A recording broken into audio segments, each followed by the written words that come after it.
وتعالى في مقام آخر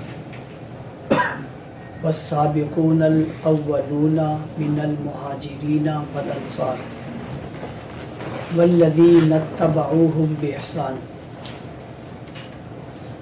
وقال النبي صلى الله عليه وسلم إذا رأيتم الذين يسبون أصحابي فقولوا لعنة الله على شركم صدق اللہ العظیم۔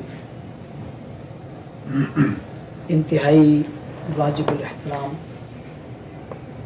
ویلیاں، وکلاء بار کے میرے وکلاء دوستوں، ساتھی اور بزرگوں، مجھے بہت خوشی ہو رہی ہے کہ میں اپنی تحصیل میں اور اپنے شہر میں اپنے وکلاء بھائیوں سے مل رہا ہوں، گفتگو کر رہا ہوں، اور مجھے بہت زیادہ خوشی ہوئی ہے جب میں نے محترم محمود صاحب کی گفتگو سنی ہے۔ اتنی خوبصورتی کے ساتھ صحابہ کرام کا تذکرہ اور بڑی خوبصورتی کے ساتھ اسے ثابت کرنا جو انہوں نے اپنے انداز سے کیا ہے، وہ بہت خوبصورت انداز ہے۔ اللہ تعالیٰ ان کی زندگی میں علم میں برکت عطا فرمائے۔ میں آپ کا بہت مشکور ہوں، ممنون ہوں کہ آپ نے مجھے موقع دیا اور یہاں پر بلایا اور آپس میں مل بیٹھنے کا یہ ہمیں موقع میسر آیا۔ اللہ تعالیٰ آپ کی اس محبت کو اور ہماری آپس کے تعلق کو اپنی بارگاہ میں قبول فرمائے۔ آپ حضرات چونکہ وکلاء کا ایک خوبصورت سا مقدس پیشہ ہے جس سے آپ وابستہ ہے، کسی کی وکالت کرنا یہ ایک ضروری امر ہوتا ہے۔ جب آپ کے ساتھ کوئی منسلک ہو جائے اور وہ کہے کہ جی آپ میری وکالت کریں، میرا یہ کیس ہے، آپ اس پورے کیس کو پڑھتے ہیں، آپ FIR پڑھتے ہیں، آپ پھر قانون کی کتاب پڑھتے ہیں، اور قانون کی کتاب پڑھ کے FIRs کو پڑھ کے اس کی گفتگو کو سن کے آپ جو کیس کا ڈھانچہ کھڑا کرتے ہیں، اس پر جو سب سے بنیادی چیز ہوتی ہے وہ ہوتے ہیں گواہ، کہ یہ کیس جو ہے یہ اگر چل سکتا ہے تو گواہوں پر چل سکتا ہے۔ بہت اچھا وکیل ہو لیکن گواہ بالکل کمزور ہوں تو کیس خراب ہو جاتا ہے، وہ کیس آگے نہیں چل سکتا۔ اس لیے کہ کیس کی جو بنیاد ہے وہ گواہوں پر ہے۔ اسلام ایک مقدس مذہب ہے اور اسلام ایک خوبصورت مذہب ہے۔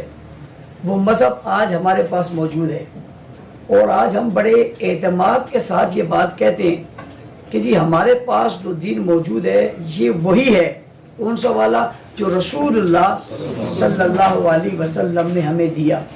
ہمارے پاس جو کلمہ ہے یہ وہی ہے، ہمارے پاس جو قرآن ہے یہ وہی ہے، ہمارے پاس جو حدیث کی کتابیں ہیں یہ وہی ہیں، سیم جو رسول اللہ صلی اللہ علیہ وسلم کے فرامین پر مشتمل ہیں، اور وہ آج ہمارے پاس موجود ہے۔ ہماری نماز کا طریقہ، ہمارے روزے کا انداز، ہمارے زکوٰۃ کی مقدار، یہ پورے کا پورا دین ہمارے پاس وہی ہے جو صحابہ کرام نے دیا۔ ہمارے پاس قانون، ہمارے پاس اصول، ہمارے پاس ضابطے، ہمارے پاس فقہ، ہمارے پاس اصول فقہ، حدیث، اصول حدیث، یہ سب بعینی وہی ہے جو رسول اللہ صلی اللہ علیہ وسلم نے دیا ہے، اور اسے خوبصورت کر کے ہم تک پہنچایا گیا ہے۔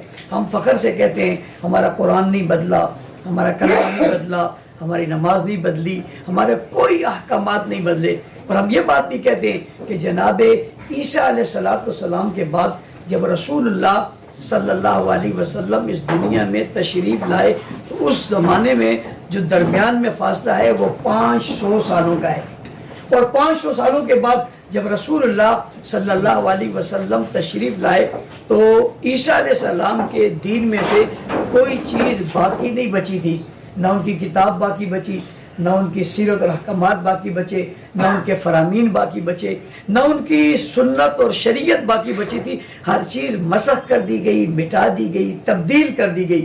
ہم اس وقت جو جی رہے ہیں، ہم 1442 ہجری میں ہم اس وقت موجود ہیں اور بیٹھ کر گپ شپ کر رہے ہیں، اور 1442 ہجری کا مطلب یہ ہے کہ 1500 سالوں کے قریب ہونے کو ہے۔ وہاں 500 سال تھے اور یہاں 1500 سال گزر گئے۔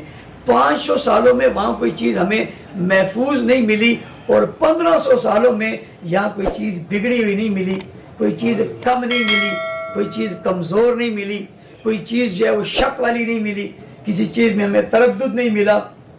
ہر چیز کو ہم سینے پر ہاتھ رکھ کر کہتے ہیں ہم سے پوچھو بھائی ہم بتاتے ہیں. کیا بتاتے ہو؟ نبی علیہ السلام کی زلف پوچھتے ہو تو وہ ہم بتائیں گے, داڑھی پوچھتے ہو وہ ہم بتائیں گے, لباس پوچھتے ہو وہ ہم بتائیں گے, یہاں تک کہ حضور دیکھتے کیسے تھے یہ بھی بتائیں گے, گفتگو کے دوران انگلی کیسے اٹھاتے تھے یہ بھی بتائیں گے, کس پہلو پر لیٹے تھے یہ بھی بتائے تھے, ہاتھ کون سا نیچے تھا اور کون سا اوپر تھا یہ بھی بتائیں گے, بستر کا رنگ کیا تھا وہ بھی بتائیں گے, بستر تھا کس چیز کا وہ بھی بتائیں گے, گھر کمرہ دروازہ کیا تھا وہ بھی بتائیں گے, اس کا حدود کتنی تھی یہ بھی بتائیں گے, نبی علیہ السلام بیت الخلاء میں کیسے گئے یہ بھی بتائیں گے, اور بیت الخلاء سے کیسے آئے یہ بھی بتائیں گے.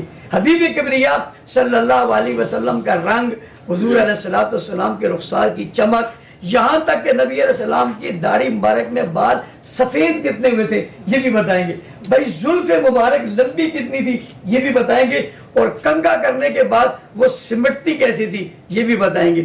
جب کنگا کرتے تھے تو کہاں تک چلی جاتی تھی, اور جب کنگے کے بعد ہوتی تھی پھر کہاں چلی جاتی تھی, اوپر جو پگڑی باندھتے تھے وہ کیسی ہوتی تھی اور کیسے باندھی جاتی تھی, اور اس کا رنگ کیا تھا, اور نبی علیہ السلام کے ہاتھ میں جو عصا تھا وہ کیسا تھا, گھوڑے پر جو بیٹھے اس گھوڑے کا نسب کیا تھا, جس بکری کا دودھ پیا وہ کون سی تھی, جس اونٹنی پر بیٹھے وہ کون سا تھا, کون سی اونٹنی تھی, حلیمہ جو دائی لینے آئی وہ کیا تھی, اس کا حسب نسب خاندان اولاد قبیلہ کیا تھا وہ کیا, یعنی کوئی چیز آپ سوال کرنا چاہیں ہم آج بڑے ہاتھ تھک کر کہتے ہیں سینے پر بھائی پوچھو ہم بتائیں گے. 1500 سال گزرنے کو ہیں, 1500 سال گزرنے کو ہیں, 15ویں صدی میں ہم شامل ہو گئے, کوئی پوچھنا چاہو بتانے کو تیار ہے. قرآن حکیم کا لکھنا تو یہ تو بڑی واضح سی بات ہے کہ ہمارے پاس. میں نے کہا کہ نبی علیہ السلام کی رات کی زندگی پوچھتے ہو کہ حضور تہجد کے لیے اٹھے کیسے, اٹھتے وقت کیا پڑھا, سوتے وقت کیا پڑھا, جاگ کر کیا بولا, سوتے ہوئے کیا بولا, مصلی کیسے بچھایا, وضو کیسے کیا, اس وقت تہجد کی نماز میں سجدے میں کیا کہا, اس وقت تہجد کی نماز میں سجدے نہیں. آپ جانتے ہیں قلم کا زمانہ نہیں ہے, کاغذ کا زمانہ نہیں ہے, الیکٹرانک میڈیا نہیں ہے, پرنٹ میڈیا نہیں ہے, کیمرہ نہیں ہے, کمپیوٹر نہیں ہے, ٹیپ ریکارڈ نہیں ہے, کوئی سہولت نہیں ہے, لیکن اس کے باوجود ہم بڑے دعوے سے نہیں کہہ لیتے کہ یار جو چیز پوچھتے ہو ہم تمہیں بتاتے ہیں. کس کے بیاپ پر ہم کہہ رہے ہیں, کس کی وجہ سے ہم کہہ رہے ہیں, ہر چیز موجود اور محفوظ ہے. یہ سب اس کا مطلب یہ ہوا کہ دین اسلام قرآن کے اترنے کے, جبرائیل کے آنے کے, رسول اللہ کی سیرت اور صورت کے حقیقی گواہ صحابہ ہیں, آئی وٹنس, چشم دید گواہ.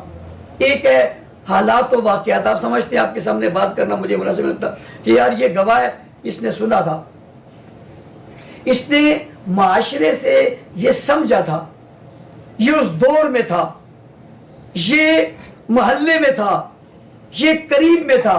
ایک وہ جس نے اپنی آنکھوں سے دیکھا تھا. صحابہ کرام دین کے گواہ ہیں اور آئی وٹنس چشم دید گواہ ہیں. انہوں نے اپنی آنکھوں سے سب کچھ دیکھا, صرف دیکھا نہیں محفوظ کر لیا, اور ایسا محفوظ کیا کہ آج کے زمانے کا کیمرہ نہیں کر سکتا, آج کے زمانے کا کمپیوٹر نہیں کر سکتا. بجلی نہیں ہے, سسٹم نہیں ہے, نیٹ نہیں ہے, سہولت نہیں ہے.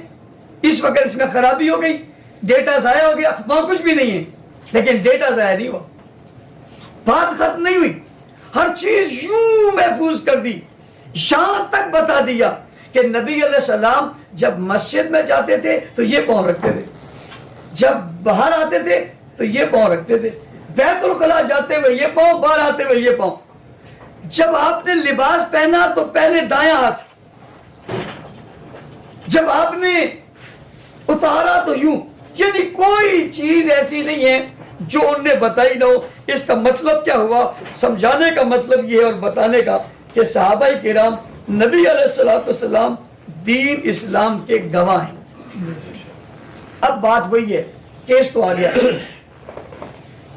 مخالف وکیل جو ہوتا ہے نا وہ آپ کے گواہوں پر جرا کرتا ہے. ہم عدالتوں میں گئے, ہم نے کیس, ہمارے اوپر آپ کیس لڑتے ہیں, ہمارے اوپر کیس بنے, جب وہاں بحث ہوتی ہے تو وکیل کوشش کرتا ہے کہ گواہ مضبوط لائیں, اور ہمارا وکیل کوشش کرتا ہے اس گواہ کو جرا کر کے ناکام کر دے. مثال کے طور پہ میرے اوپر وکیل ہے, اس نے کہا جی نے تقریر کی, انہوں نے فلاں کا فلاں کا فلاں کا, تو ہمارے وکیل نے کہا تو کہاں کھڑا تھا؟ گواہ کو کہا اتنی جگہ پہ, مسافت کتنی تھی؟ اتنی تھی, لوگ کتنے تھے؟ اتنے تھے, فلاں کتنے تھے؟ اتنے تھے. یہ اس سے پوچھ کر دوسرے سے پوچھا, اس نے اور بتایا, اس نے اور بتایا, اس نے مسافت اتنی بتائی, اس نے اتنی بتائی.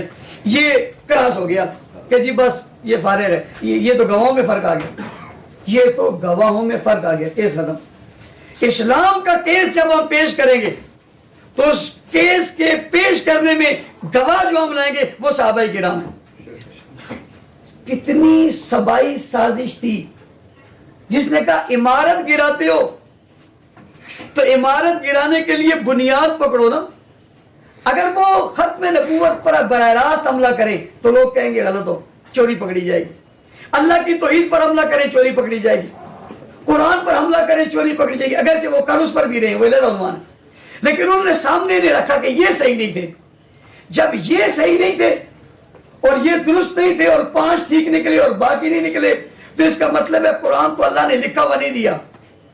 دیکھیں وَكَتَبْنَا لَهُ فِي الْأَلْوَاحِ, یہ جو تورات, زبور اور انجیل ہے نا, ان کے بارے میں کہا کہ اللہ نے یہ تختیوں پر لکھ کر دی. اور قرآن کی باری ہے تو کیا کہا؟ تنزیل من رب العالمین, اسے رب نے نازل کیا. نزل بہ روح الامین, اسے جبرائیل امین لے کر آئے. بما نزل علی محمد, یہ رسول اللہ صلی اللہ علیہ وسلم پر نازل ہوئی. نہ اللہ نے لکھ کر دیا, نہ جبرائیل لکھ کر دے گئے, نہ حضور نے لکھا. اس کتاب کو لکھنے والوں کا نام صحابہ ہے. اگر یہ مشکوک ہو جائیں گے, قرآن مشکوک ہے, اور جب قرآن مشکوک ہے تو دنیا میں کسی چیز کا ثبوت ہو ہی نہیں سکتا.